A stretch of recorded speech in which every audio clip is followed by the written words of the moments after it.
मोमिन जफदा नक्श कफे पाए नबी हो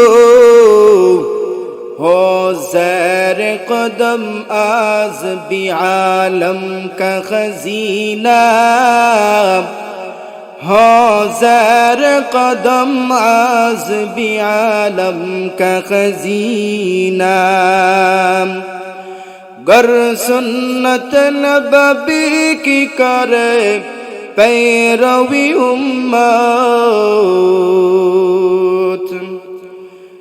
गर सुन्नत नबी की करे पैरवी उम्मत तूफ़ान से निकल जाएगा फिर उसका सफीना तूफ़ान से निकल जाएगा फिर उसका सफीना आशिक हूँ बरादर ऐ शगन शाग दुआलो आशिक हूँ बरादर ऐ शगन शाग दुआलो मिस्कों से ज़ियादा मुबारक जिसका पसीना मिस्कों से ज़ियादा मुबारक जिसका पसीना गर दिल में तरफ हूँ मेरे आका की ज़ियारत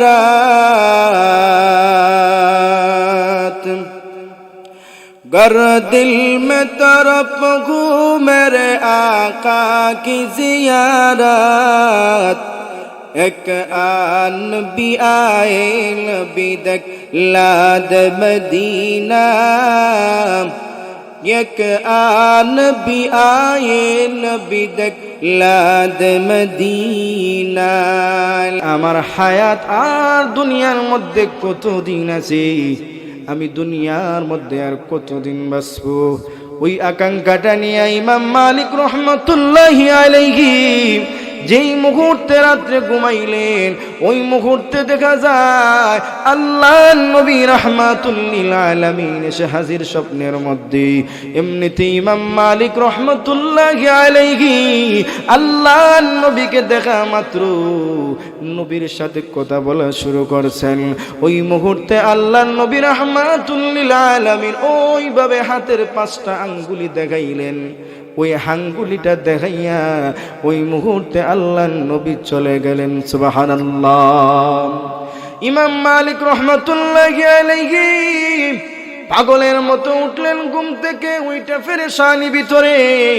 উনার খাদিমকে বলেন ও খাদিম আমি রাত্রে ঘুমাইছিলাম যে আকাঙ্ক্ষাটা হলো যে আমার মৃত্যু কখন হবে আমার মৃত্যু কখন হবে ওই আকাঙ্ক্ষাটা নিয়ে আমি ঘুমাইছিলাম জানার জন্য স্বয়ং আল্লাহর নবী রাহমাতুল লিল আলামিন ওই মুহূর্তে এসে হাজির হয়ে গেলেন আর আল্লাহর নবী আমাকে হাতের 5টা আঙ্গুলি দেখাইয়া আল্লাহর নবী চলে গেলেন ও খাদিম যাও ওই মুহূর্তে ওই জায়গার মধ্যে দেশের মধ্যে সবচাইতে স্বপ্নের ব্যাখ্যা দানে প্রসিদ্ধ ছিলেন ইবনে শিরিন রহমাতুল্লাহি আলাইহি ইবনে শিরিন রহমাতুল্লাহি আলাইহির কাছে চলে যাও ওই জায়গার মধ্যে যাওয়ার পরে তুমি গিয়ে একটা কথা বলবা নামটা উল্লেখ করবা না যে ইমাম মালিক আমি স্বপ্নে দেখেছি ওই কথাটা উল্লেখ করবা না ওই কথাটা শুধু বলবা যে একজন মানুষ স্বপ্নের মধ্যে দেখেছেন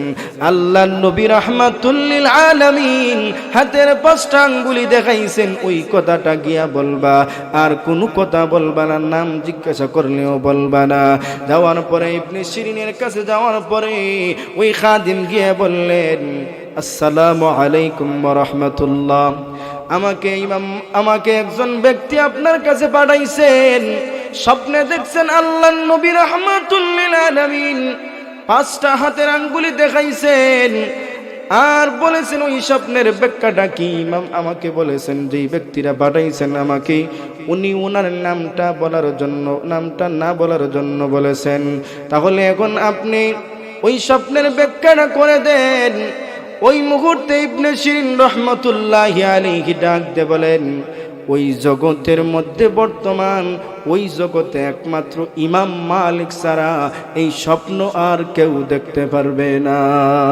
সুবহানাল্লাহ।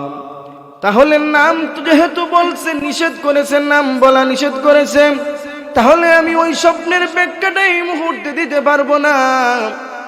যাও, চলে যাও, নাম যখন বলবা, নাম বলা মাত্র আমি ওই স্বপ্নের ব্যাখ্যা দিব। ইমাম মালিকের কাছে খাদিমা ঈশা বলে যে ইবনে শিরিন তো বলছেন নাম না বললে কখনো ওই স্বপ্নের ব্যাখ্যা দিবেন না। আবার একটা কথা ওই মুহূর্তে বলেছেন যে ইমাম মালিক ছাড়া এই স্বপ্ন দেখার যোগ্যতা আর কেউ হয় নাই।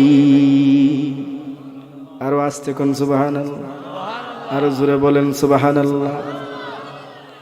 ইমাম মালিক রহমাতুল্লাহি আলাইহি বলেন, যেহেতু নাম যেহেতু বলেই ফেলেছেন, তাহলে যাও ওই জায়গার মধ্যে গিয়া এখন বলো, হ্যাঁ ইমাম মালিকও স্বপ্নে দেখেছেন এই স্বপ্নটা, তাহলে ওই স্বপ্নের ব্যাখ্যাটা এখন করে দাও।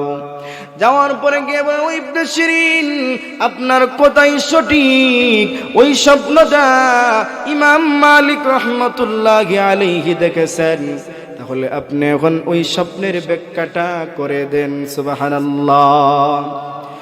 ইবনে শিরিন রহমাতুল্লাহি আলাইহি বলেন, তাহলে তুমি শুনে নাও যে ওই স্বপ্নের ব্যাখ্যাটা হলো সূরা লুকমানের শেষ আয়াত। ওই আয়াতগুলোর মধ্যে মহান আল্লাহ ইমাম মালিক যে স্বপ্নে দেখেছেন, ওই স্বপ্নের ব্যাখ্যাটা ওই আয়াতের দিকে তাকাইলে তুমি বুঝতে পারবা।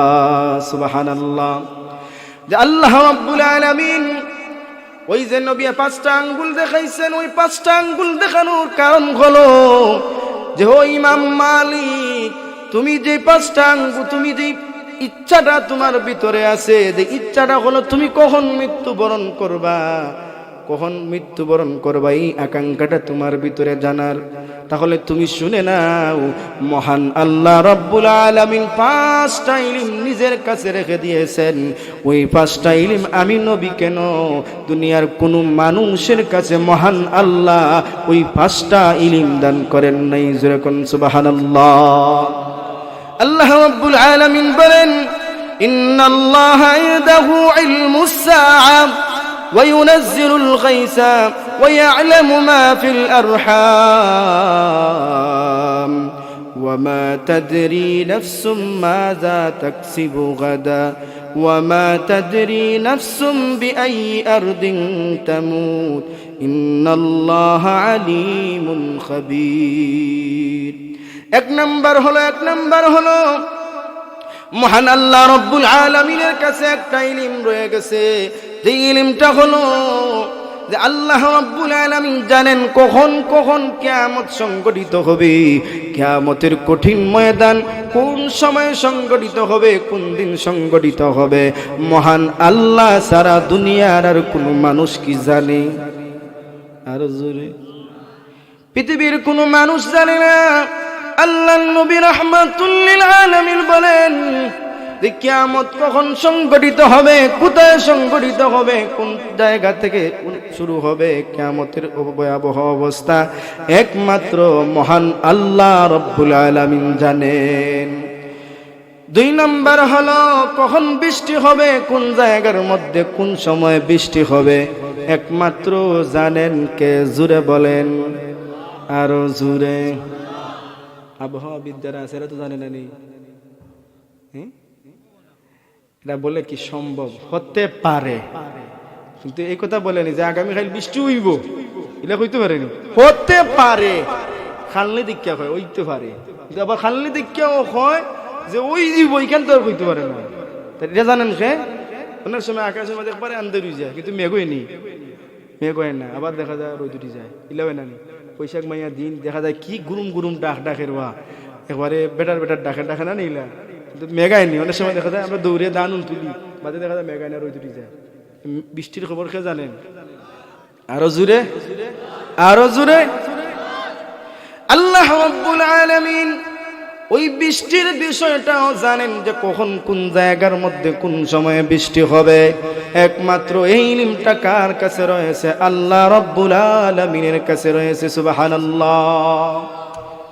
কারণ অনেক সময় দেখা যায় আমরা আছি বালাগঞ্জের মধ্যে, দেখা যায় বালাগঞ্জের থানা থেকে নিয়া এই যে খাইফুরের ব্রিজ পর্যন্ত আছে এক নাগারা বৃষ্টি হয়, এমন আছে না?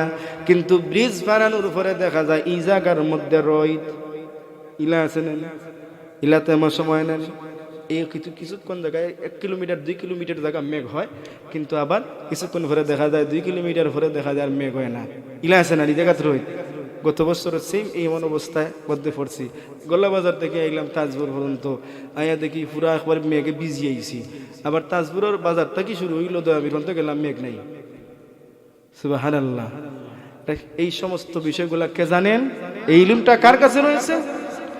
আল্লাহ রাব্বুল আলামিনের কাছে ওই বিষয়টা রয়েছে। 3 নাম্বার হলো ওই ইমাম মালিক রহমতুল্লাহি আলাইহি মায়ের পেটের ভিতরে ওই সন্তানটা মেয়ে হবে না ছেলে হবে, এই বিষয়টা জানেন কে? জোরে বলেন, আরো জোরে। কিন্তু আমরা তো অনেক সময় দেখা যায় আলট্রাসোনোগ্রাফি যে আমরা করি, এটা করার পরে কি তা হয়? আমরা দেখি ছেলে না মেয়ে, এটা কয় মাস ধরে দেখি?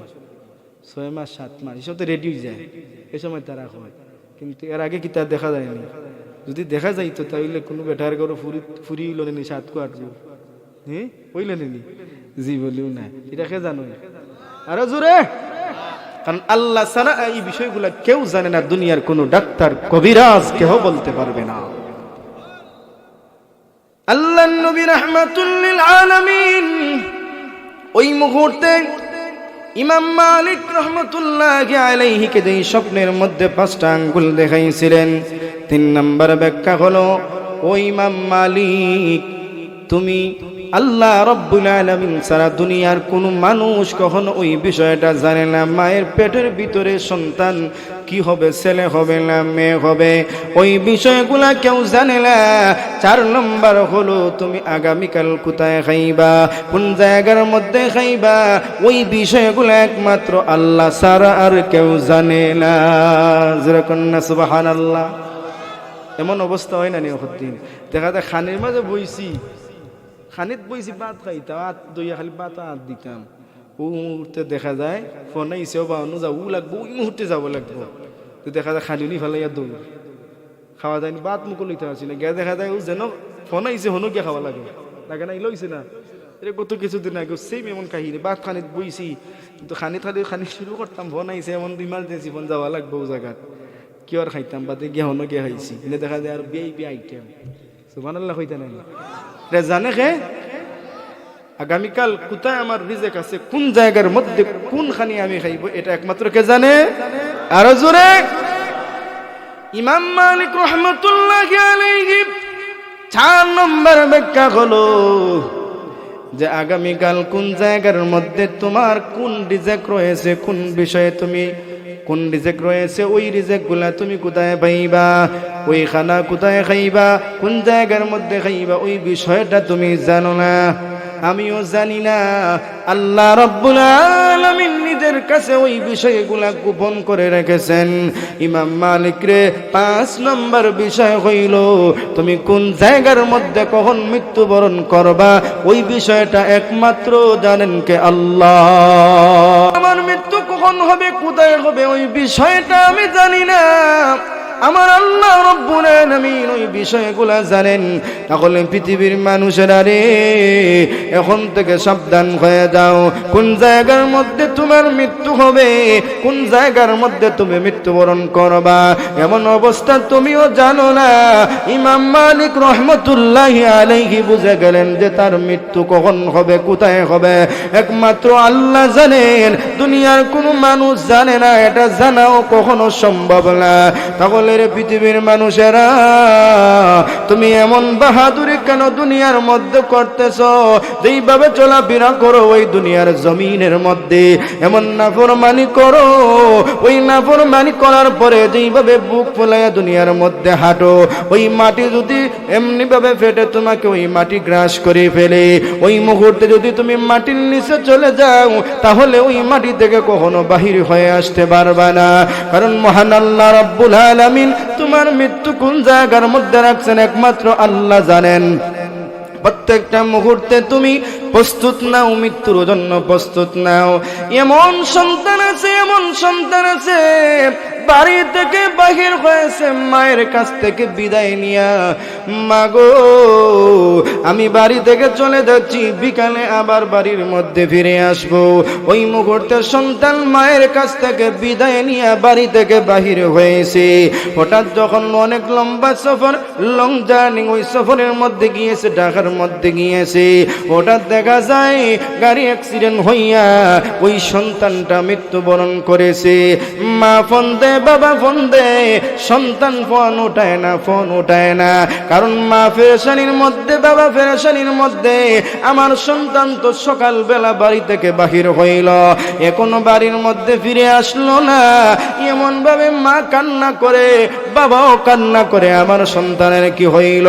হঠাৎ দেখা যায় অপরিচিত একটা নাম্বার থেকে ফোন আসলো যে অমুক জায়গার মধ্যে ওই যে নাম্বার আছে, ওই নাম্বারের একজন মানুষ, ওই নাম্বার আর ওই মোবাইল এমন ভাবে পরিচয় দিল যে ওই ব্যক্তিটা কি আপনার কেহ? এমনিতে যখন পরিচয় পায়, হ্যাঁ আমার সন্তান, তাহলে আপনার সন্তান কিছুক্ষণ পূর্বে ওই জায়গার মধ্যে গাড়ি অ্যাক্সিডেন্ট কইরা জায়গার মধ্যে মৃত্যুবরণ করেছি। তাহলে বোঝা যায় ওই সন্তান কখনো জানতো না সে ওই জায়গার মধ্যে মৃত্যুবরণ করবে, সে কখনো জানতো না। বড় আকাঙ্ক্ষা, বড় ইচ্ছা, আমি ঢাকা থেকে যখন আসবো বাড়ির মধ্যে আমার মায়ের জন্য আমি অনেক কিছু নিয়ে আসবো, আমার বাবার জন্য অনেক কিছু নিয়ে আসবো। ভিতরের মধ্যে কত ইচ্ছা ছিল যে মায়ের সাথে আমি অনেক আনন্দ করব, এমন ইচ্ছা নিয়া ওই সন্তানটা বা ঢাকার মধ্যে গিয়েছে, কিন্তু লাশ হইয়া বাড়ির মধ্যে ফিরেছে। তাহলে ওই মৃত্যুর কোনো গ্যারান্টি আছে? গত বছর কুরবানি অথবা এই ঈদুল ফিতর, রোজার ঈদের সময় সম্ভবত একজন ব্যক্তি ওমান থেকে দেশে আসছে। ওই মুহূর্তে ওনার গোটা পরিবার ওনাকে রিসিভ করার জন্য গিয়েছে। ওই মুহূর্তে রিসিভ করে যখন নিয়ে আসছে, ওই মুহূর্তে দেখা যায় হঠাৎ গাড়িটা একটা পুকুরের মধ্যে চলে গেছে। যাওয়ার পরে দরওয়াজা খুলতে পারতেছে না। ওই মুহূর্তে ওই গাড়ির মধ্যে যারা ছিল শুধু ওই ব্যক্তি ছাড়া আর ড্রাইভার ছাড়া সবাই ওই গাড়ির মধ্যে মৃত্যুবরণ করেছে। কিন্তু কত ইচ্ছা ছিল, কত আকাঙ্ক্ষা ছিল ওই তার সন্তানকে নিয়ে ঈদের উদযাপন করবে, আনন্দ করবে। কিন্তু দেখা যায় ওই জায়গার মধ্যে বাড়িতে আসার আগেই তারা মৃত্যুবরণ করেছে। ওই মুহূর্তে দুনিয়া থেকে চলে গেছে।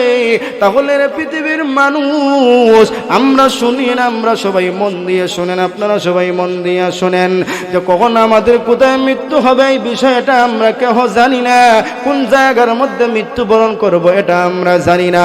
কিন্তু আল্লাহর ইবাদত কইরা, আল্লাহর হুকুম মানিয়া আমরা প্রত্যেকটা মুহূর্তে যদি মৃত্যুর জন্য প্রস্তুতি নিয়ে থাকতে পারি, আর ওই মুহূর্তে যদি মালাকুল মউত আজরাইল আইসা আমাদের রূহটারে বাহির করেন, তাহলে আমরা ঈমানের সাথে মৃত্যুবরণ করব। আর ঈমানের সাথে যারা মৃত্যুবরণ করবে, আমার মহান আল্লাহ রাব্বুল আলামিন বলেন আমি আল্লাহ ওয়াদা দিলাম, ঈমানের সাথে যারা মৃত্যুবরণ করবে আমি আল্লাহ ওয়াদা দিলাম ওই বান্দার কবরকে আমি আল্লাহ জান্নাতের বাগান বানায়া দিব। তাহলে আমরা মৃত্যুর জন্য প্রস্তুতি রাখা লাগবে কিনা? আর জোরে বলেন। কারণ মৃত্যুর কষ্ট থেকে কেউ বাঁচতে পারবে না, কষ্ট হবেই।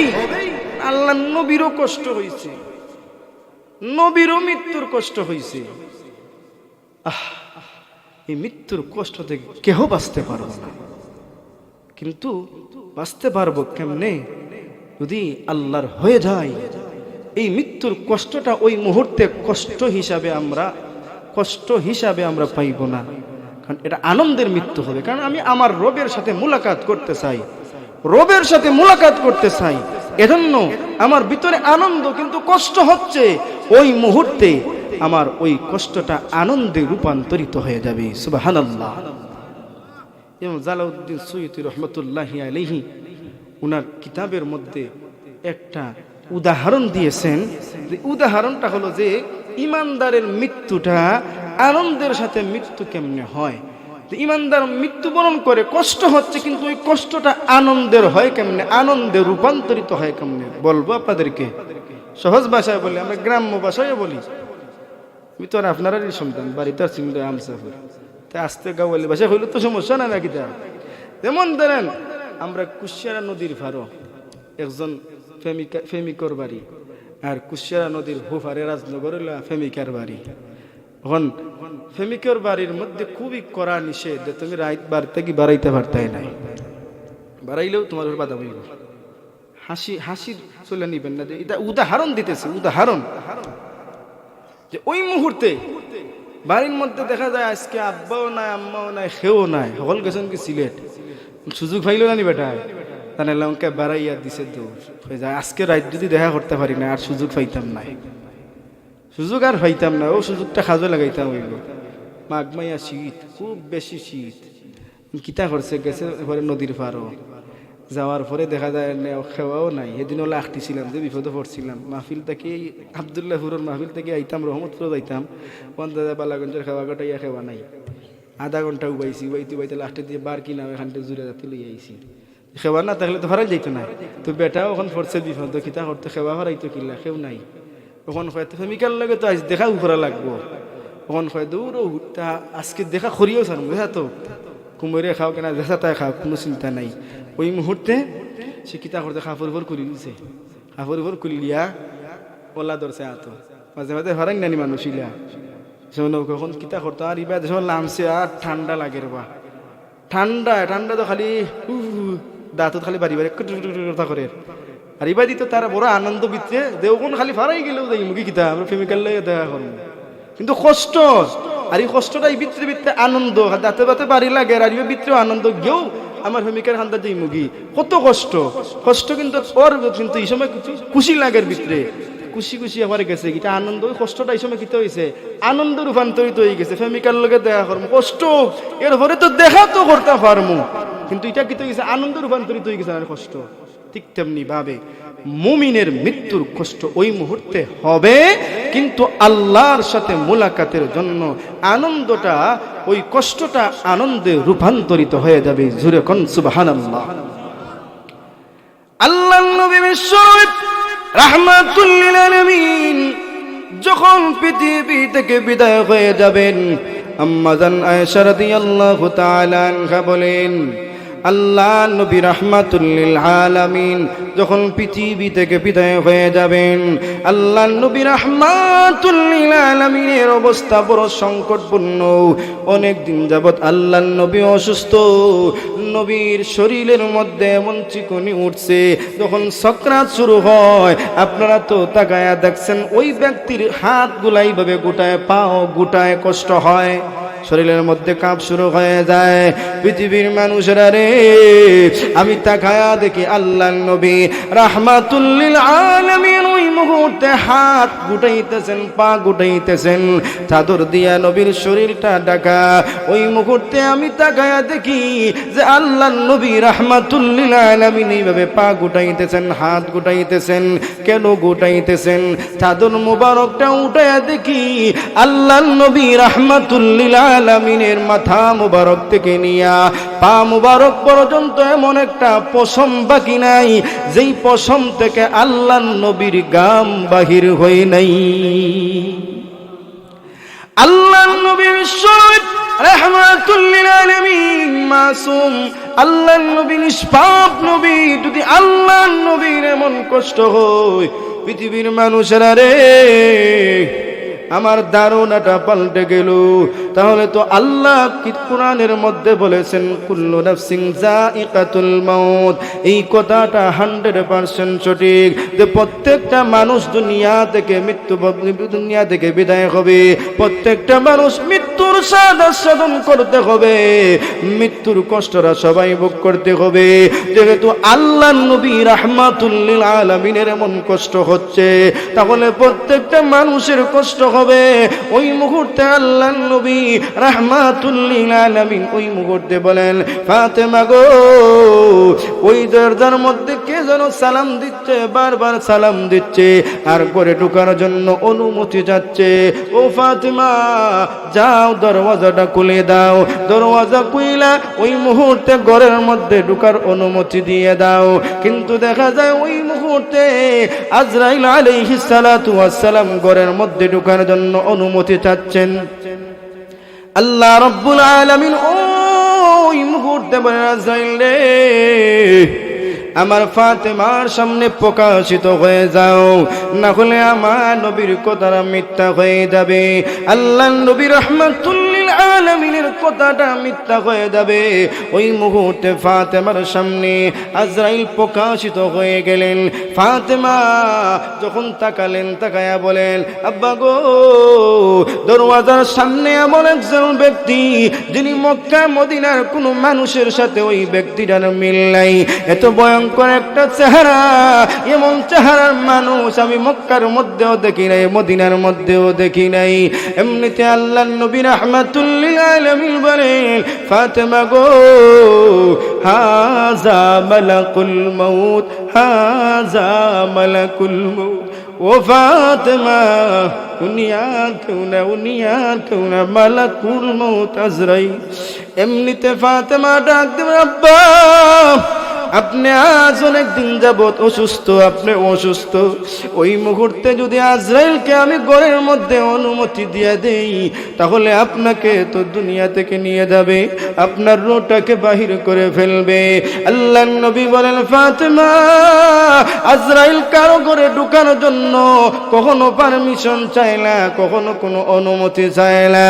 এমনিতে ঘরের মধ্যে ঢুইকা তারও কোনো অনুমতি ছাড়াই রূহটারে বাহির করে নেয়। কিন্তু আমার কাছে অনুমতি চাচ্ছে একটাই কারণে, যেই কারণটা হলো আমি নবী রাহমাতুল লিল আলামিন, আমি নবীর শান, আমি নবীর মান বাড়াইবার জন্য, মর্যাদা বাড়াইবার জন্য আজরাইল আমার কাছে অনুমতি চাচ্ছে। ফাতেমা গো, অনুমতি দিয়ে দাও, অনুমতি দিয়ে দাও। ফাতেমা অনুমতি দিলেন, আল্লাহর নবীর সামনে এসে হাজির। ইয়া রাসূলুল্লাহ, ইয়া হাবিবাল্লাহ, ওগো আল্লাহর নবী, আল্লাহ রাব্বুল আলামিন দুইটা অপশন দিয়েছেন। একটা অপশন হলো আপনি যদি দুনিয়ার মধ্যে বাঁচতে চান, তাহলে আল্লাহ রাব্বুল আলামিন আপনার হায়াত বাড়ায়া দিবেন। আর যদি চলে যেতে চান, তাহলে মহান আল্লাহ আমাকে পাঠাইছেন ওই মুহূর্তে আপনার রূহটারে বাহির কইরা আল্লাহর সাথে আপনার মুলাকাত করে দিব। সুবহানাল্লাহ। আল্লাহর নবী বলেন, আজরাইল রে, জিবরাইল আসুক, জিবরাইল আসার পরে আমি জানাবো আমার সিদ্ধান্ত। জিবরাইল আসলেন, ইয়া রাসূলুল্লাহ, ইয়া হাবিবাল্লাহ, আপনি কেন কান্না করতেছেন? ও জিবরাইল, আজরাইল বলতেছে আবার নাকি যাওয়ার সময় হয়ে গেছে। জিবরাইল আলাইহিস সালাতু ওয়াস সালাম, ইন্নাকা মাইয়িতুন ওয়া ইন্নাহুম মাইয়িতুন। নবী গো, আপনিও মরণশীল, আপনার দুশমন যারা আছে তারাও মরণশীল।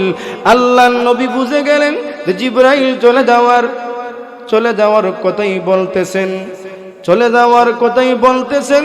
এমনিতে আল্লাহর নবী কান্না করেন। নবী গো, আপনি কেন কান্না করতেছেন? কান্নার কারণটা কি? আপনি কি ফাতেমার জন্য কান্না করেন? ইয়া রাসূলুল্লাহ, ইয়া হাবিবাল্লাহ, ফাতেমার জন্য কান্নার কোনো কারণ নাই। ফাতেমার জন্য কান্না করবেন না। আল্লাহ তো ওয়াদা দিয়েছেন ফাতেমাকে জান্নাতের সমস্ত নারীদের সরদার বানাইবেন। নবী গো, কান্না কইরেন না, কান্না কইরেন। নবী বলেন না, আমি ফাতেমার জন্য কান্দি না, তাহলে কার জন্য কান্দেন? আলীর জন্য কান্দেন, হাসান হুসাইনের জন্য কান্দেন না, হাসান হুসাইনের জন্য কান্দি না। আল্লাহ রাব্বুল আলামিন তো হাসান আর হুসাইনকে জান্নাতের যুবকদের লিডার হিসাবে লিডার বানাইবেন। তাহলে কান্না কইরেন না গো নবী। আল্লাহর নবী বলেন না, হাসান আর হুসাইনের জন্য কান্দি না, কান্দি আমার গুনাহগার উম্মতের জন্য। আর আস্তে কোন সুবহানাল্লাহ। নবী গো, উম্মতের জন্য কাঁদতে হবে না, উম্মতের জন্য কাঁদতে হবে না, কারণ মহান আল্লাহ রাব্বুল আলামিন আমাকে তো রাখছেন এবং পৃথিবীর মধ্যে একজন ফেরেশতা, আম্মার ইবনে ইয়াসির রাদিয়াল্লাহু তাআলা আনহু থেকে বর্ণিত হাদিস, যে পৃথিবীর মধ্যে এমন একজন ফেরেশতা আছেন, দুনিয়ার মধ্যে যত মাখলুক আল্লাহ সৃষ্টি করেছেন ওই ফেরেশতার মধ্যেও আল্লাহ অতগুলো কান সৃষ্টি করেছেন, যারা যেই মুহূর্তে দুরূদ পাঠ করবে আপনি নবীর রওজার কাছে ওই সমস্ত দুরূদ নিয়ে সাথে সাথে পৌঁছে দেওয়া হবে। ও জিবরাইল, এই জন্য কান্দি না। তাহলে কেন কান্দেন? যে আল্লাহ রাব্বুল আলামিন তো বলেছেন যে আমি দুনিয়ার মধ্যে যতদিন আছি ততদিন পর্যন্ত আমার উম্মতের উপর কোনো গজব দিবেন না, কোনো আযাব দিবেন না। তাহলে আমি দুনিয়া থেকে চলে যাব, আর এখন তো আমার উম্মতের উপর আযাব শুরু হয়ে যাবে, এজন্য আমি কান্দি। নবী গো, কান্নার কোনো কারণ নাই, কান্নার কোনো কারণ নাই। নবী গো, আপনি মুহূর্তে কান্না করবেন না। মহান আল্লাহ তো বলে দিয়েছেন, ওই মুহূর্তে আমার কাছে ওই মুহূর্তে সংবাদ বাড়াইয়া দিয়েছেন। আল্লাহ বলেছেন, আনা কাবীরুম মিনহুম। নবী গো, চিন্তার কোনো কারণ নাই, বাকি জিন্দেগির জন্য আমি মহান আল্লাহ স্বয়ং আপনার উম্মতের জিম্মাদার হয়ে গেলাম। उम्मत में मोहम्मद का निशा पूछते क्या हो, उम्मत में मोहम्मद का निशा पूछते क्या हो, फिरदौस में खीमा लबे कौसर है हमारा, फिरदौस में खीमा लबे कौसर है हमारा। ज़ोरे कन्ना अल्लाहु अकबर, मोहब्बतेर साथे ज़ोरे बोलेन अल्लाहु अकबर। নবী গো, আল্লাহ তো ওয়াদা দিয়েছেন বাকি জিন্দেগির জন্য আপনার উম্মতের জিম্মাদার হয়ে গেছেন। আল্লাহ নবী বলেন, হে আজরাইল, অনুমতি দিলাম, অনুমতি দিলাম, আমার রূহটারে তুমি বাহির করতে পারো। আজরাইল আলাইহিস সালাতু ওয়াস সালাম যখন আল্লাহর নবী রাহমাতুল লিল আলামিনের বুকের মধ্যে হাত দিলেন, আল্লাহর নবী বলেন, আজরাইল রে, এত কষ্ট কেন হচ্ছে? আমার মনে হয় তুমি যে হাতটা আমার বুকের উপর রাখছো, আমার মনে হয় উহুদ পাহাড়টা আমার বুকের মধ্যে এনে রাখছো। আল্লাহর নবী বলেন, মৃত্যুর এত কষ্ট, মৃত্যুর এত কষ্ট, আহা, তাহলে আবার উম্মতের কত কষ্ট হবে? আমি নবীর যদি এমন কষ্ট হয় তাহলে আমার উম্মতের কেমন কষ্ট হবে?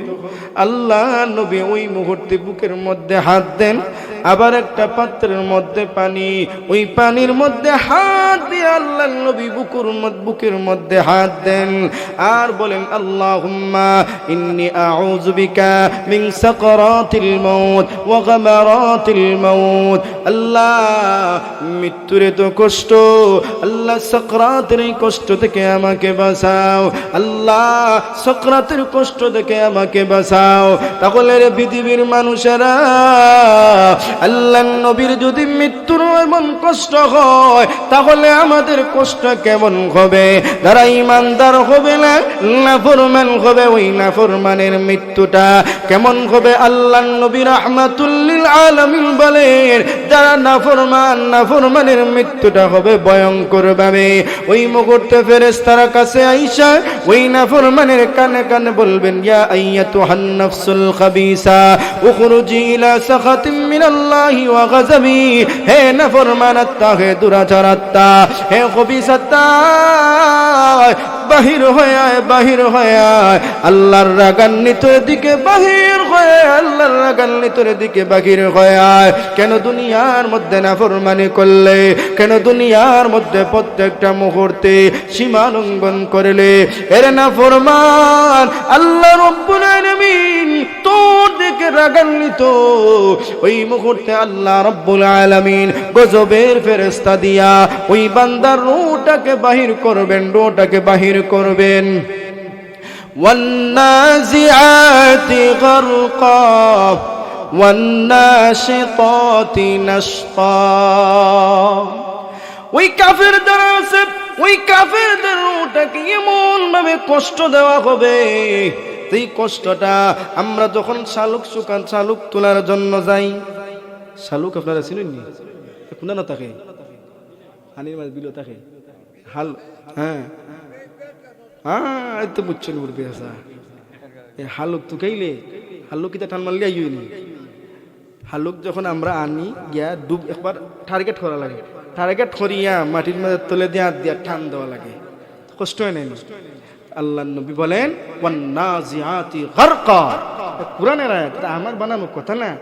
যারা বেঈমান, যারা নাফরমান, এদের রূহটারে ফেরেশতারা, গজবের ফেরেশতারা এই যেভাবে শালুক তুলতে যেভাবে কষ্ট হয়, ওইভাবে তার ফেটের ভিতরে এবারে রুটারে আনার বাহির করার জন্য এইভাবে হাত দিবেন ফেরেশতারা। হাত দিয়া যেইভাবে শালুক আমরা এবার টান দিয়া নারীবির সিরিয়া এবার জরুর সিরিয়া আনি, ঠিক তেমনি ভাবে ওই নাফরমান যারা, বেঈমান যারা, এদের রূহটাকে এর চাইতে 1000 গুণ কষ্ট দিয়া বাহির করা হবে। নাউজুবিল্লাহ। তাহলে দেখেন কতটুকু কষ্ট হবে ওই মুহূর্তে, কতটুকু কষ্ট হবে ওই মুহূর্তে, কতটুকু কষ্ট হবে ওই মুহূর্তে। আল্লাহর নবী রাহমাতুল লিল আলামিন ওই মুহূর্তে বলেন, পৃথিবীর মানুষেরা তোমরা শোনো, ওই মুহূর্তে এমন কষ্ট হবে, এমন কষ্ট হবে, ওই মুহূর্তে চিৎকার করার পরেও কেউ তোমার চিৎকার শুনবে না। তোমার সন্তানরা তোমার কাছে বসা, ওই সন্তানরা কান্না করবে, আমার বাবা চলে যাইবেন, আবার বাবার সাকরাত চলতেছে। কিন্তু দেখেন কিছুক্ষণ পূর্বে আপনাকে সবাই ওই মুহূর্তে বাবা বলে ডাকছে, আপনার নাম ধরে ডাকছে, আপনার নাম আব্দুর রহমান, আপনার নাম আব্দুল্লাহ। ওই মুহূর্তে মৃত্যু বরণ করার পূর্বে আপনার নাম আব্দুল্লাহ, আব্দুর রহমান। ওই মুহূর্তে দেখা যায় প্রাণ পাখিটা যখন বাহির হয়ে যায়, ওই মুহূর্তে আপনার নামটাও পরিবর্তন হয়ে যায়। ওই মুহূর্তে আপনাকে কেউ আব্বা বলেও ডাকে না, ওই মুহূর্তে আপনার নাম ধরেও কেউ ডাকে না।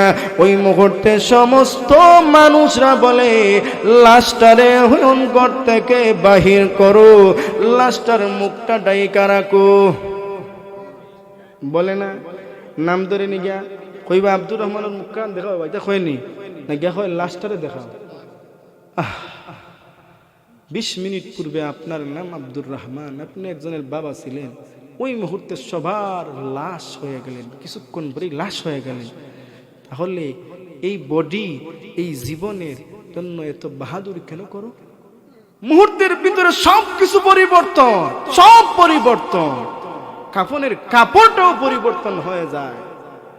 বুজুর্গানে দিনগণ বলেন, কাপনের কাপড় বড় আশ্চর্যজনক, যে বানায় সে পরে না, যে কিনে সেও পরে না, আর যে পরে সেও জানে না। কারণ এত কষ্ট করে বানাইলো, সাদা কাপড়টা বানাইলো, কিন্তু ওই কাপড়টা সে ওই মুহূর্তে পরে না। কিন্তু বাজার থেকে গিয়া ওই মানুষটা কাপড়টা বাড়ির মধ্যে আনলো, কিন্তু ওই কাপড়টা কুইলেও দেখলো না। কিন্তু যে ব্যক্তিটাকে কাপড় পরানো হলো, ওই মুহূর্তে ওই ব্যক্তিটা যে কাপড় পরানো হয়েছে, ওই ব্যক্তিটাও ওই মুহূর্তে জানে না। তাহলে এত আশ্চর্যজনক, এত আশ্চর্যজনক কাপনের কাপড়। ও পৃথিবীর মানুষ, দুনিয়ার ওই ধন সম্পদ পাইয়া এত বাহাদুরি করতেছো, কিন্তু এমন সমান যেভাবে দরিদ্রদের যে কাপন পরানো হয়, ওইভাবে তুমি ধনী ব্যক্তিকে ওই কাপন পরিধান করাইয়া ওই অন্ধকার কবরের মধ্যে তোমাকে দাফন করা হবে। তাহলে পৃথিবীর মানুষেরা রে, কেন এত নাফরমানি করো, এত নাফরমানি করো? আমার নবী রাহমাতুল লিল আলামিন বলেন, ওই মুহূর্তে ফেরেশতারা যখন ওই রূহটাকে নিয়ে বাহির হবেন, রূহটাকে বাহির করলেন, ফেরেশতারা ডাক দিয়ে বলেন, এত নাফরমান, এত নাফরমান, এত নাফরমান, এত দুর্গন্ধ, এত দুর্গন্ধ, দুর্গন্ধের কারণে চতুর্থ দিক চড়ে পড়েছে। কোন কোন ব্যক্তির সন্তানের এই রূহ, এই আত্মাটা কার? এত খারাপ আত্মা, দুর্গন্ধযুক্ত আত্মা। এমনিতেই ফেরেশতারা ডাক দেবেন, ফুলান ইবনে ফুলান ব্যক্তির সন্তানের এই আত্মাটা না, এটা আকাশের দিকে নিয়ে যাওয়া যাবে না, ওই রূহটাকে নিয়ে যাও সিজ্জিন নামক জায়গার মধ্যে নিয়ে যাও, সিজ্জিন নামক জায়গার মধ্যে নিয়ে যাও। এমনিতে ফেরেশতারা ওই দুর্গন্ধযুক্ত আত্মাকে একটা বস্তার মধ্যে বইরা সিজ্জিন নামক জায়গার মধ্যে নিয়ে রাখবেন। ওই মুহূর্তে আল্লাহ রাব্বুল আলামিন বলবেন, ও ফেরেশতার দলেরা, ওই মুহূর্তে তোমরা যা ওই নাফরমানকে গিয়ে প্রশ্ন করো।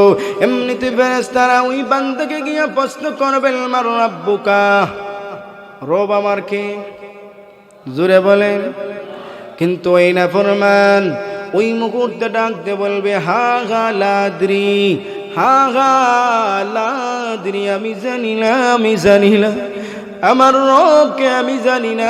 কত বড় নাফরমান, নিজের রবকেও চেনে না। এই আল্লাহ তাকে এত সুন্দর করে বানাইলেন, ওই আল্লাহকেও চেনে না। বলে, হা হা লাদ্রি ওয়ামা দীনুকা, তোমার ধর্ম কি? হা হা লাদ্রি, নিজের ধর্ম জানে না। ওই ব্যক্তিটাকে কি ছিল? হা হা লাদ্রিলা।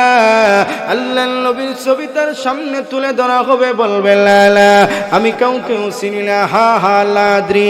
এমনিতে আরশ থেকে মহান আল্লাহ ডাক দিয়ে বলবেন, আন কাযাবা, সে মৃত্যুক, ফাফরিসুহু মিনাল নার ওয়ালবিসুহু মিনাল নার ওয়াফতাহু লাহু বাবান ইলাল নার। ও ফেরেশতার দলেরা, সে মিথ্যা বলেছে, ওই মৃত্যুকের কবরটাকে জাহান্নামের সাথে সম্পর্ক করে দাও, জাহান্নামের বিছানা বিছায়া দাও, জাহান্নামের দরওয়াজা কইলা জাহান্নামের আযাব তার কবরের মধ্যে দিতে থাকো, নাউযুবিল্লাহ। এখন আমরা মৃত্যুর যন্ত্রণা বুঝলাম, পরকালের ভয়াবহ অবস্থা। কারণ বিষয় এখানে দুইটা, এক নাম্বার হলো মৃত্যুর যন্ত্রণা। আমরা অল্প সময়ে মৃত্যুর যন্ত্রণা বুঝলাম। মৃত্যুর যন্ত্রণা, মৃত্যু কঠিন যন্ত্রণা থেকে পৃথিবীর কোন মানুষও বাঁচতে পারবে না। আল্লাহ রাব্বুল আলামিন ওই মুহূর্তে বলবেন, ওই নাফরমানকে তোমরা এখন কবরের মধ্যে আযাব দেওয়া শুরু করো। কবরটাও সংকীর্ণ হয়ে যাবে, এমন সংকীর্ণ হবে এক পাশের হাড্ডি আরেক পাশের হাড্ডির সাথে মুলাকাত করবে। আল্লাহু আকবার। ওই মুহূর্তে এক মাসের হাড্ডি আরেক মাসের সাথে একত্রিত হয়ে যাইবে। এমনিতে ওই বান্দার কষ্ট শুরু হয়ে যাবে, কবরের জমিনে কষ্ট শুরু হয়ে যাবে। অন্ধকার কবর, ওই কবরে নিজের কোনো সন্তানও আসবে না। ওই সন্তানরা অন্ধকার কবরে রেখে চলে যায়। সন্তানরা এখন সম্পদ নিয়ে মারামারি করে। আপনার এলাকা তো নিতে নাই, বাপরে হইবর তৈয়া আইতে আইতে হয় আমার ওখান, আমার ওখান মারামারি শুরু হয় না। ওই মুহূর্তে ওই বান্দাটাকে কবরের মধ্যে রাইখা আসলো, কিন্তু কবরের মধ্যে ভয়ঙ্কর আযাব শুরু হয়ে গেছে। কেন? সন্তানের জন্য সুদ খেয়েছিলে, কেন ঘুষ খেয়েছিলে, কেন নাফরমানি করছিলে। কিন্তু ওই ব্যক্তিরা ওই মুহূর্তে কোনো প্রশ্নের উত্তর দিতে পারে না। সন্তানটা বাড়ির মধ্যে কিছুদিন কান্নাকাটি কইরা ওই মুহূর্তে সন্তানটা জমি জামা নিয়া ভাগ করা করি নিয়ে ব্যস্ত। সন্তান সন্তানরা বাবার খোঁজ খবর নেয় না। তাই আল্লাহ বলেন পৃথিবীর মানুষেরা রে, দুনিয়ার মধ্যে তোমার সন্তানরা, তুমি দুনিয়ার মধ্যে যতদিন আছো এর মধ্যে থাকা অবস্থায় তোমার সন্তানরা তোমাকে মহব্বত করবে, ভালোবাসবে। তোমার মৃত্যুর পরে তোমার সন্তানরা কখনো তোমার খোঁজ নেবে না। একদিন যদি মনে হয় সপ্তাহে তোমার কবরের পাশে যাবে, তাড়াহুড়া করিয়া দুনিয়ার কাজে ব্যস্ত থাকার কারণে তোমার সন্তান ওই মুহূর্তে কবরের পাশ থেকে চলে যাবে। মাসে একদিন আসবে, অনেক সময় দেখা যায় বছরে একদিন কবরের পাশে যায় না। এমন সন্তান আছে না? দুনিয়ার সমস্ত কাজে ব্যস্ত, কিন্তু আপনার কবরের মধ্যে আযাব হচ্ছে। যদি দুনিয়ার মধ্যে নেককার একজন সন্তান রেখে যান, হাফিজে কোরআন সন্তান রেখে যান, আলিম সন্তান রেখে যান, ওই সন্তানটা আপনার কবরের পাশে গিয়া আল্লাহর কাছে যখন হাত তুলে কান্না করবে, আপনার কবরে যদি আযাব হয়, মহান আল্লাহ ওই আলিম সন্তান, ওই হাফিজে কোরআন সন্তানের ওই তেলাওয়াতের বরকতে মহান আল্লাহ ওই সন্তানের কান্নার পানি, চোখের কান্নার পানি নাকের আগায় আসার আগে আগে মহান আল্লাহ ওই সন্তানের কান্নাটারে কবুল কইরা সাথে সাথে ওই মা বাবার কবরকে জান্নাতের বাগান বানায়া দিবে। হল নেককার সন্তান আলিম বানাইলে দুনিয়ার মধ্যে ফায়দা আসেনি? দুনিয়ার মধ্যেও ফায়দা, আখিরাতেও ফায়দা। কবরের পাশে গিয়া প্রতিদিন দেখবেন নামাজ পড়া সন্তানটা যায়, মা বাবার কবরের পাশে যায়, জিয়ারত করে, মা বাবার সাথে কথা বলার চেষ্টা করে। কথাটা কেমনে বলে? আল্লাহর কাছে বলে, আল্লাহ আমার মা বাবা দুনিয়ার মধ্যে এত মহব্বত করেছেন, ওই অন্ধকার কবরের মধ্যে আছেন, জানি না কেমন অবস্থায় আছেন। আর মা বাবার কান্না করে চোখের পানি ফেলায়, আল্লাহ রাব্বুল আলামিন এই কান্নাটারেও কবুল করেন। সন্তানটা এতিম হইয়া মা বাবার জন্য কান্না করতেছে, আল্লাহ কেমনে ফিরাইয়া দিবেন? আল্লাহ বলেন, আমি আল্লাহ দোয়া কবুল কইরা ওই সন্তান রে আমি আল্লাহ মাফ করে দেই এবং সন্তানের মা আর বাবারেও মাফ করে দেই। সন্তানটা আলিম বানাইবানি, হাফিজ বানাইবানি, নিয়ত আছে নাকি? খান খান নিয়ত আছে দেখি হাত তুলুকা। আল্লাহ সবার এই নিয়তটারে আল্লাহ কবুল করেন। সবাই জোরে বলেন আমিন, আরো জোরে বলেন আমিন। কারণ দুনিয়ার এই টাকা পয়সা তো কোনো কাজে আসবে না। কবরে যাওয়ার পরে কবরে শান্তিতে থাকতে না পারলেন, তাহলে প্রত্যেকটা মানুষ দুনিয়ার মধ্যে মরণশীল, মৃত্যুবরণ করতেই হবে। কুল্লু নাফসিন যায়িকাতুল মাউত, প্রত্যেকটা প্রাণী মৃত্যুর স্বাদ আস্বাদন করতে হবে। কুকুরেরও মরণ আছে, গরুরও মরণ আছে, ছাগলেরও মরণ আছে, সবার তো মরণ আছে না? প্রত্যেকটা প্রাণী মৃত্যুবরণ করবে। মশা কামড় দেয়, তাবার লগে শেষ, মরে না মশা? প্রত্যেকটা প্রাণী, যত প্রাণী দুনিয়ার মধ্যে আছে সবার মৃত্যু হবে। কিন্তু মৃত্যুটা যদি আপনি ইমানি মৃত্যুবরণ করতে পারেন, তাহলে মহান আল্লাহ আপনার এই সমস্ত কবুল করবেন। কারণ আপনি যদি বড় আলিমেরও সন্তান হন, আপনি যদি সাহাবীর সন্তান হন, আপনি যদি নবীর সন্তান হন, আর যদি সন্তান নবীর সন্তান হওয়ার পরেও যদি আপনি বেঈমান হন, আপনার কোনো আমল থাকে না, আপনার যদি দুনিয়ার কোনো নেক আমল থাকে না, তাহলে আপনার কবর জাহান্নামের গর্ত হইবে। কারণ শর্ত হলো আপনি কবরের সামান নিয়ে যাইতে হবে, ইমানদার হতে হবে, পরিপূর্ণ মুমিন হতে হবে। পরিপূর্ণ মুমিন না হলে কবরের মধ্যে কষ্ট হবে, মৃত্যুর সময়ও কষ্ট হবে। যেমন দেখেন ওই মুহূর্তে ফাতেমা রাদিয়াল্লাহু তাআলা আনহা যখন মৃত্যুবরণ করবেন, অসুস্থ অবস্থায়, রমজান মাস, ফাতেমা রাদিয়াল্লাহু তাআলা আনহা অসুস্থ অবস্থায় আছেন, রমজান মাস, এমন অসুস্থ কিন্তু রোজা তো ছাড়েন না। কিন্তু অসুস্থ যদি বেশি হয়, একবারে মরার অবস্থা হয়ে যায়, কিন্তু ওই মুহূর্তে যদি আপনি রোজা ছাড়েন তাহলে তো কোনো সমস্যা নাই। তা আমরা সমাজ রোজা আইলে দেখা যায় অনেক গ্যাস্ট্রিক বাড়াই যায়, বাড়ি যায় না?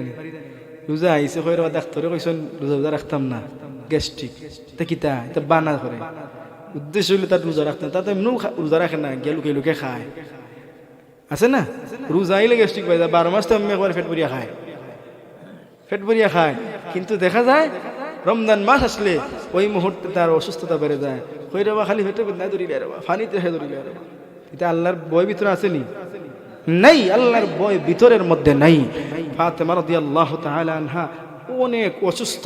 ওই মুহূর্তে আলী রাদিয়াল্লাহু তাআলা আনহু পাশে বসা, ওই মুহূর্তে আলী রাদিয়াল্লাহু তাআলা আনহুকে বলতেছেন যে আমার যেই অবস্থাটা খুবই খারাপ, হয়তো আমার চলে যাওয়ার সময় চলে এসেছে, এখন আমার কি হবে জানি না। এই কথাগুলো বলতেছেন। আলী বলতেছেন, অসুস্থ হইছো, একটু বই ভিতরে থাকবে না, এখন চলে যাইবা না, আল্লাহ তোমার হায়াত অনেক দিন দেও। কেন কোনো স্বামী চায় না তার স্ত্রী ওই মুহূর্তে দুনিয়া থেকে কম সময়ে চলে যাক, কেউ চায়নি। আলী রাদিয়াল্লাহু তাআলা আনহু আর ফাতেমা রাদিয়াল্লাহু তাআলা আনহা দুজন রাতে সেহরি খাইলেন। সেহরি খাইয়া আলী রাদিয়াল্লাহু তাআলা আনহু নামাজের মধ্যে গেলেন, ফজরের নামাজ পড়ার জন্য গেছেন। আর ফাতেমা রাদিয়াল্লাহু তাআলা আনহা সেহরি খাইয়া একটু বিশ্রাম নিতেছেন, হঠাৎ ওনার চোখ লেগে গেছে। আর আলী রাদিয়াল্লাহু তাআলা আনহু চলে আসছেন নামাজ পড়িয়া। প্রত্যেক দিন চাষতের নামাজ পড়তেন, ইশরাকের নামাজ পড়তেন ফজরের নামাজের পরে। আপনারা কি অসুবিধা হননি? অসুবিধা হননি আপনারা? মুহতারাম হাজিরিন, ওই মুহূর্তে আলী রাদিয়াল্লাহু তাআলা আনহু নামাজ দ্রুত পড়িয়া বাড়ির মধ্যে চলে আসছেন। আসার পরে উনি রান্না ঘরে গেলেন এবং উনার যেই মেন ঘর আছে, যেই ঘরের মধ্যে ফাতেমা রাদিয়াল্লাহু তাআলা আনহা ঘুমাইতেন, ওই ঘরের মধ্যেও গেলেন। গিয়ে দেখা যায় ফাতেমা রাদিয়াল্লাহু তাআলা আনহা নাই, ঘুমের মধ্যেও নাই, রান্নাঘরেও নাই, অন্য একটা রুমে গেলেন। গিয়ে দেখেন ওই জায়গার মধ্যে ফাতেমা রাদিয়াল্লাহু তাআলা আনহা অস্বাভাবিক কিছু কাজ করতেছেন। অস্বাভাবিক কাজ কি? যে উনি আলী রাদিয়াল্লাহু তাআলা আনহুর অনেক দিনের জামা একসাথে একত্রিত করিয়া, আর হাসান হুসাইনের জামা অনেক দিনের জামা একত্রিত করিয়া একটা বাউলের মধ্যে রাখছেন, ভিজাইছেন। আমরা যেইভাবে সার্ফ এক্সেল দিয়ে ভিজাই নানি, ঠিক এইভাবে ভিজাইছেন। আর আরেকটা বাউলের মধ্যে অনেকগুলো আটা, যেই আটাগুলা যেমন ধরেন 3-4 দিনের আটা একসাথে একটা বাউলের মধ্যে রাখছেন, এইভাবে বলতেছে রুটি বানানোর জন্য। সবকিছু অস্বাভাবিক না? অস্বাভাবিক কাজ করতেছেন। ফাতেমা, এই কাজগুলা তো আমি করতে পারতাম, আর এত কাজ করার প্রয়োজন কি? তুমি অসুস্থ, তুমি কেন এত কাজ করতেছো? ফাতেমা রাদিয়াল্লাহু তাআলা আনহা আলী রাদিয়াল্লাহু তাআলা আনহুর দিকে এইভাবে শুধু তাকান, আবার চোখটা নিচে দিয়ে আবার রাখেন, আবার তাকান, আর চোখ দিয়ে পানি বাহির হয়ে পড়তেছে। ওই মুহূর্তে আলী রাদিয়াল্লাহু তাআলা অবাক হয়ে গেছেন। ও ফাতেমা, তোমার কি হয়েছে? তুমি এইভাবে কেন আমার দিকে তাকাই আছো? ফাতেমা আবার তাকান, তাকায় চোখের পানি শুধু ফেলা। হে আলী, কেন কান্না করে জানো? আমি আজ রাতে যখন ঘুমাইলাম, সেহরি খাওয়ার পরে যখন আমি হঠাৎ ঘুমিয়ে পড়লাম, ওই মুহূর্তে আমি স্বপ্নে দেখি আমার গোটা অন্ধকার হয়ে গেছে, অন্ধকার হয়ে গেছে। আমার গোটা অন্ধকার হয়ে যাওয়ার পরে আমি দেখি আমার ঘরের মধ্যে আমার পিছনে পিছনে আমার আব্বা মুহাম্মদুর রাসূলুল্লাহ সাল্লাল্লাহু আলাইহি ওয়াসাল্লাম যেন কি খুঁজতেছেন। ওই মুহূর্তে আমি বলি, আব্বা আপনি কি খুঁজতেছেন, কি খুঁজতেছেন?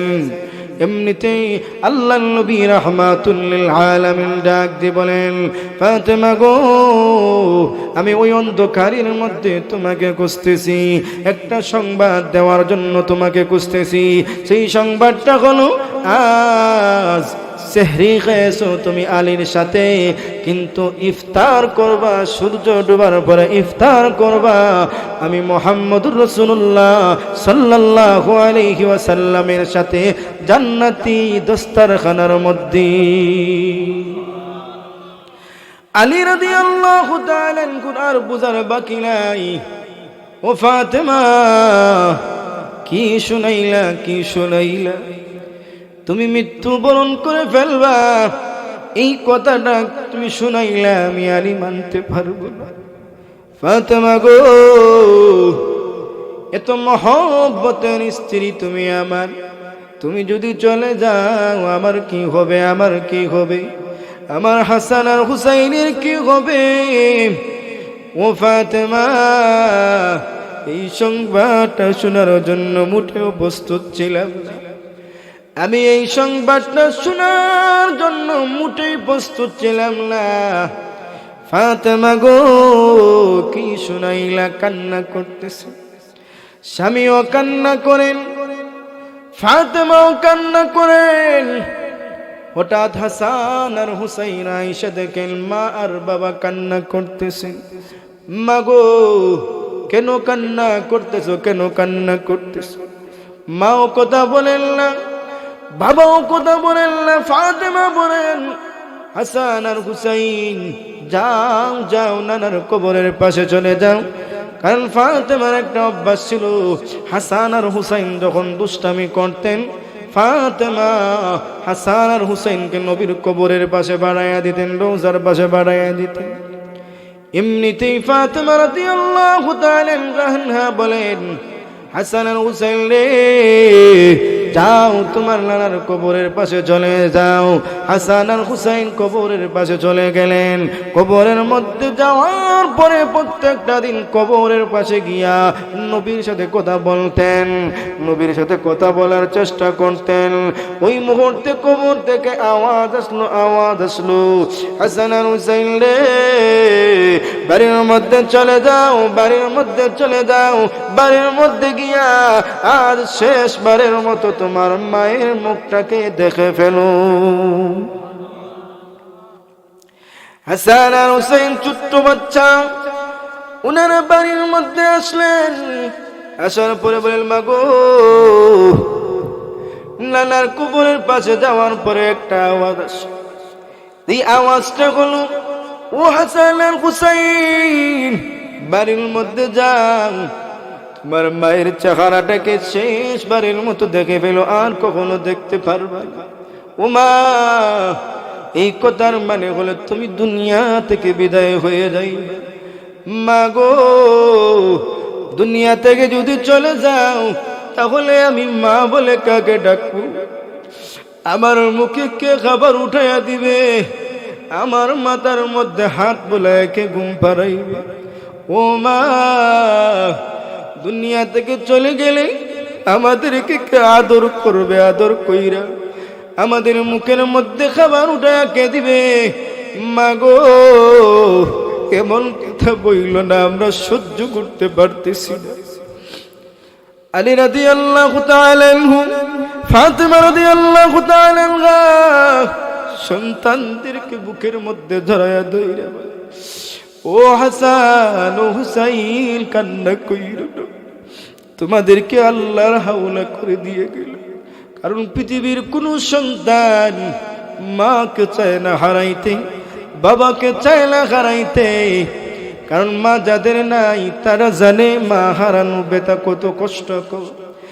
মায়ের ব্যবহৃত জিনিসের দিকে তাকাইয়া সন্তান মার জন্য কান্না করে, মায়ের ব্যবহৃত জিনিসের দিকে তাকায়, বলে মাগো ওই দুনিয়ার মধ্যে জীবিত থাকা অবস্থায় ওই জিনিসগুলা তুমি ব্যবহার করতা।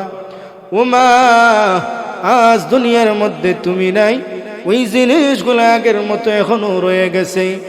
মায়ের খাবারের জিনিসের দিকে তাকাইয়া সন্তান কান্না করে, বলে মাগো তুমি ওই খাবারগুলা পছন্দ করতা, কিন্তু আজ ওই খাবারগুলা ওই জায়গার মধ্যে আছে, কিন্তু মা তুমি নাই। সন্তানরা মায়ের ব্যবহৃত জিনিসের দিকে তাকাইয়া ওই সন্তানরা কান্না করে কান্না করে। এমনিতে ফাতেমা রাদিয়াল্লাহু তাআলা আনহা সন্তানদের মাথার মধ্যে হাত বুলাইয়া কান্না করে, এর সন্তান তোমাকে তোমাদেরকে আমি আল্লাহর হাওলা করে দিলাম।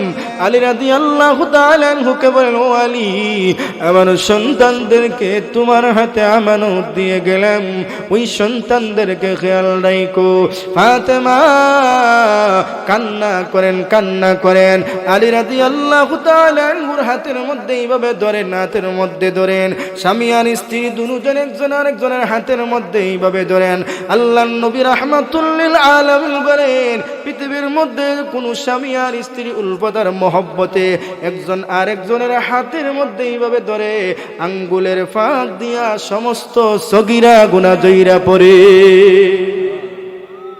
বাড়ির মধ্যে গিয়া স্ত্রীকে মহব্বত কইরা হাতে এইভাবে হাত রাখবেন, একজনের হাত আর একজনের মধ্যে রাখবেন, তাহলে আপনার সগীরা গুলা জোরে পড়বে। এমনিতে আলী রাদিয়াল্লাহু তাআলা আনহু ওই মুহূর্তে ফাতেমার হাতের মধ্যে দইরা বলে, ফাতেমা গো, তোমার আব্বা মুহাম্মদুর রাসূলুল্লাহ আমি আলীকে বড় দয়া কইরা মহব্বত কইরা তুমি ফাতেমাকে আমার কাছে বিবাহ দিয়েছিলে।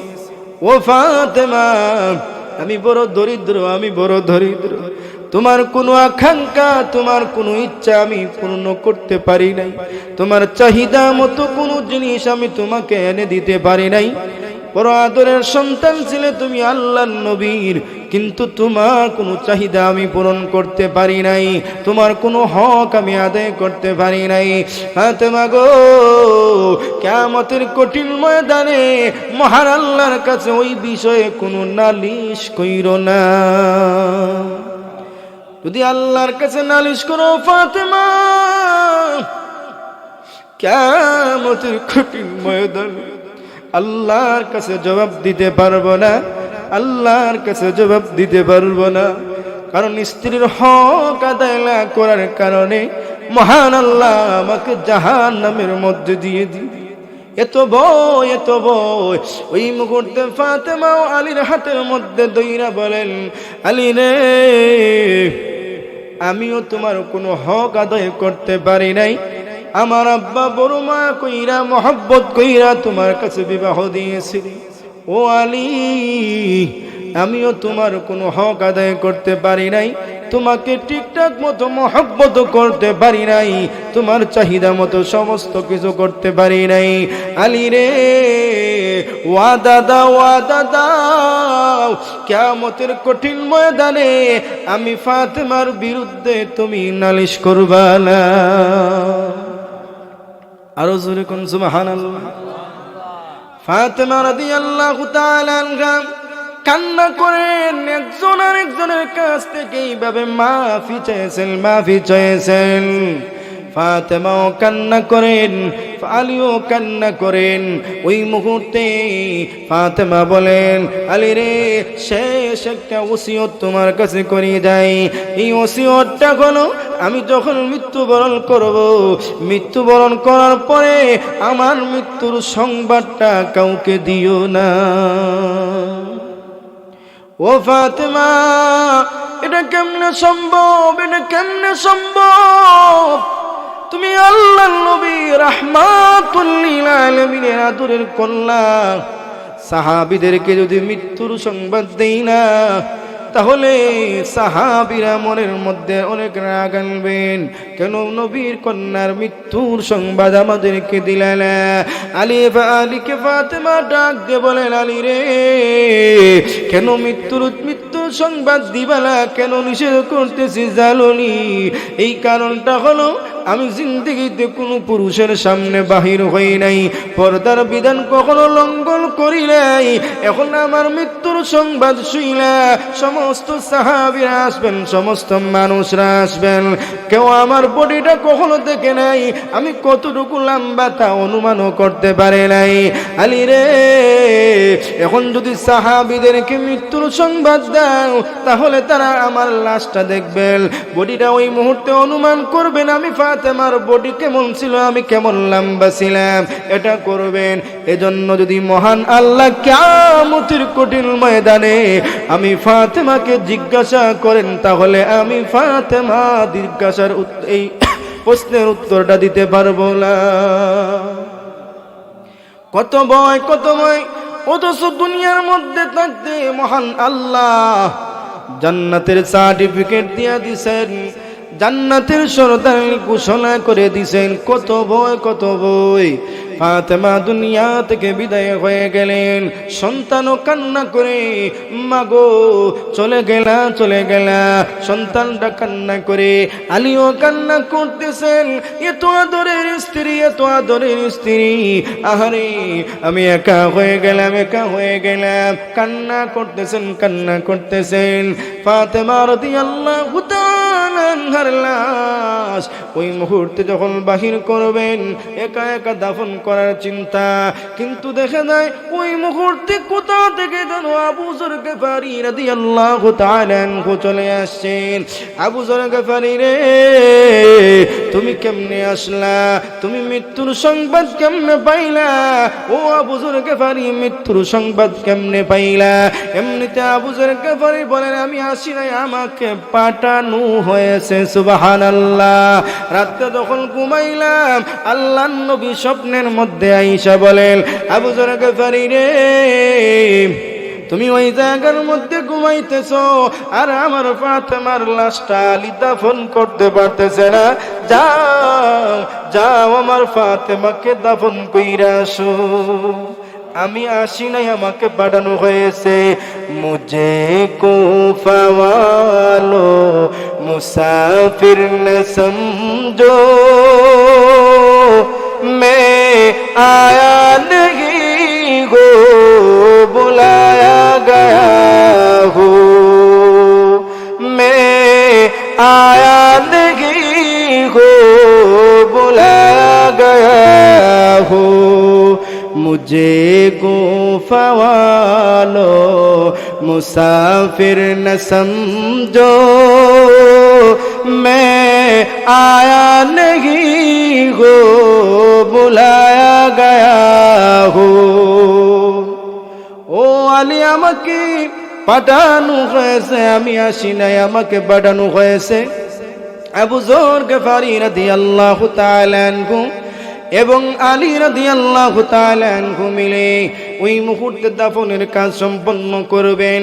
কিন্তু আবু যর গফারি কবরের কাছে গিয়া কবরকে সাবধান করতেছেন, কবর রে সাবধান হয়ে যাও, সাবধান হয়ে যাও, তোমার ভিতরে ওই মুহূর্তে আল্লাহর নবী রাহমাতুল লিল আলামিনের আদরের কন্যা ফাতেমাকে রাখা হবে।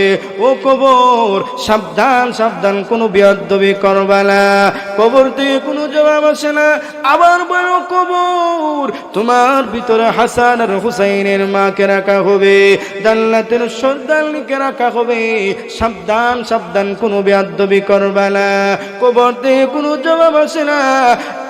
আবু যর গফারি আবার বলেন, কবর রে সাবধান সাবধান, আলী রাদিয়াল্লাহু তাআলা আনহুর স্ত্রীকে কবরের মধ্যে রাখা হবে, সাবধান, কোনো বেয়াদবি করবা না। ওই মুহূর্তে কবর থেকে জবাব আসে, আবু যর গফারি রে, আমি কবর হাসান আর হুসাইনের মাকে চিনি না, আমি কবর আল্লাহর নবী রাহমাতুল লিল আলামিনের মেয়েকে চিনি না, আমি কবর আলীর স্ত্রীকেও চিনি না, আমি কবর চিনি যার আমল ভালো, আমল ভালো হইতে দেরি হবে, আমি কবর জান্নাতের বাগান হইতে দেরি হবে না। আরো জোরে বলেন সুবহানাল্লাহ, আরো জোরে বলেন সুবহানাল্লাহ। তাহলে নেক আমল করা লাগবে, নেক আমল না করলে দুনিয়ার মধ্যে কখনো সফল কাম হওয়া যাবে না। পৃথিবীর মানুষেরা রে, সফল কাম হইতে হলে নেক আমল করা লাগবে, নেক আমল না করলে কখনো সফল কাম হইতে পারবেন না। আল্লাহর নবী রাহমাতুল লিল আলামিন বলেন, যদি নেক আমল করতে পারেন, নেক আমল করতে পারেন, আপনার মৃত্যুর সময় কানে কানে ফেরেশতারা আয়েশা বলবেন, ইয়া আইয়াতুহান নাফসুত তাইয়্যিবা উখরুজি ইলা মাগফিরাতিন মিনাল্লাহি ওয়া রিদওয়ানিন। জোরে কোন সুবহানাল্লাহ। হে পছন্দ মন, আয় বাহির হয়ে আয়, বাহির হয়ে আয়, আল্লাহর কমার দিকে বাহির হয়ে আয়, আল্লাহর কমার দিকে বাহির হয়ে আয়। রূহটাকে বাহির করা হবে, রূহটাকে বাহির করা হবে। আল্লাহর নবী বলেন, কেমনে বাহির করা হবে? ওই রূহটাকে এত সুন্দর করে বাহির করা হবে যেইভাবে আমরা একটা বেলুন যদি ফুলাই, বেলুন ফুলাইলে ফার্ম দিয়ে ফুলানি লাগে না, দিয়া বেলুনের ফার্ম থাকার লাগে কিতা করি আমরা, গিট্টো একটা দিই না, গিট্টো না দিলে ফার্ম থাকবো নি, বান দিয়ে আমরা গিট্টো দিয়ে গেলাম ফেসাইয়া। তাহলে কি হয় ফার্ম থাকে আর যদি গিট্টটা ছুটাইয়া দেন দূরত্ব দেয় কিনা ফার্ম ঠিক তেমনি ভাবে ইমানদার যারা ইমানদার আল্লাহ নবী রাহমাতুল্লিল আলামিন বলেন ওই ইমানদারের রূহটাকে ওইভাবে যেইভাবে একটা গিরো ছুটাইয়া দেওয়া হয় সহজে ঠিক তেমনি ভাবে ইমানদার যারা তাদের রূহটাকে আল্লাহর রহমতের ফেরেশতারা বাহির করবেন। সুবহানাল্লাহ গেছে কি বল জুতা কি আরো জোরে আপনারা কিতা আমার বেদান না কিতা বিরক্ত হইরা না কিতা এর কোনো আওয়াজ নাই দেখি একটু জোরে আওয়াজ দেন আল্লাহু আকবার সুবহানাল্লাহ আল্লাহু আকবার শেষ করিতাম ওই তো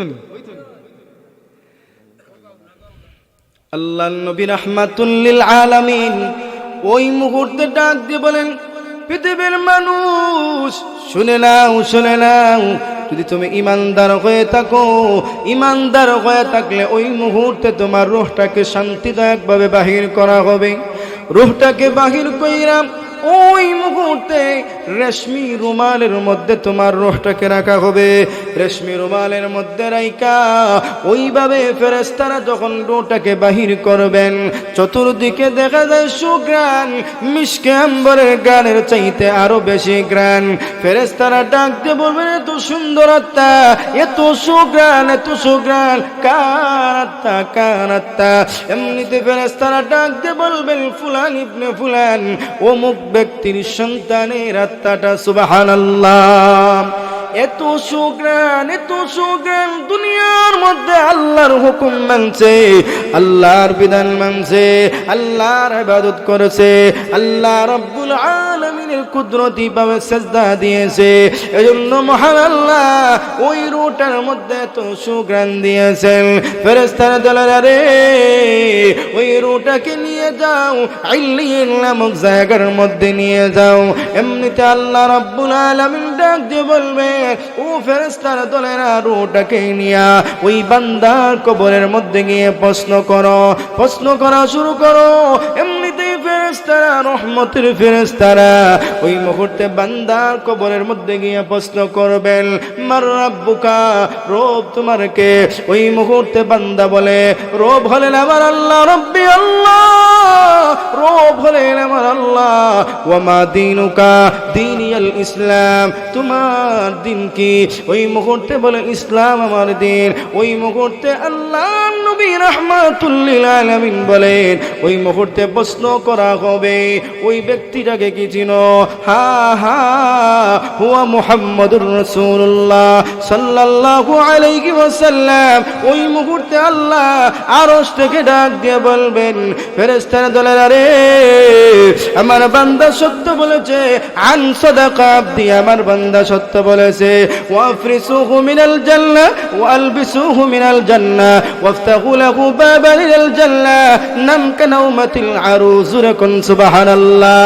ও ফেরেশতা দলেরা, আমার বান্দা সত্য বলেছে, আমার বান্দাকে জান্নাতের সাথে সম্পর্ক করে দাও, জান্নাতি বিছানা বিছায়া দাও, জান্নাতি পোশাক পরায়া দাও, জান্নাতের সাথে সম্পর্ক করায়া দাও, আর ঘুমাইতে দাও। যেইভাবে নতুন জামাই বাসর রাত্রে ঘুমায়, ওইভাবে আমার বান্দাকে ঘুমাইতে দাও।